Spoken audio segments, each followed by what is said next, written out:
Does anybody else remember during one of those Heat Spurs finals when Kawhi Leonard checked in and LeBron was visibly frustrated when he saw he was at the scorer's table?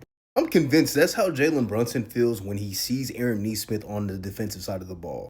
Jalen Brunson is an amazing scorer. He's going to get his buckets, but Aaron Nesmith does whatever it takes to make it as difficult as possible.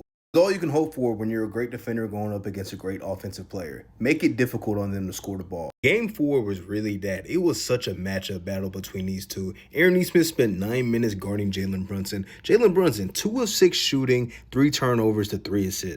For reference, he was 9 and 19 for the game, so he was 7 for 13 against everybody else over 50%, and all 3 of his turnovers came against Aaron Nesmith. Outside of the physical traits that he possesses that you need to slow down Jalen Brunson, this guy is unscreenable. Basically, what being unscreenable is that you are just difficult for opposing players to set screens on you to create offensive advantages.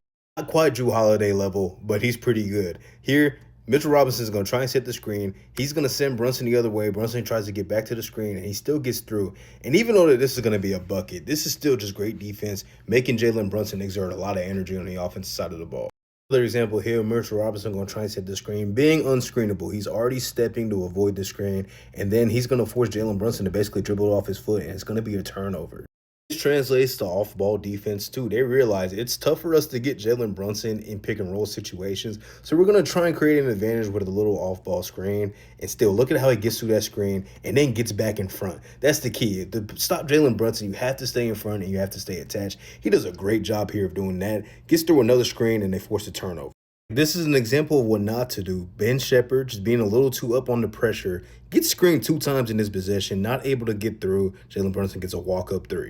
Really see the difference, man. Just Aaron Nesmith is gifted in this. Gets through that screen, gonna navigate here, cut Brunson off, and it allows Halliburton to get a clutch steal right there.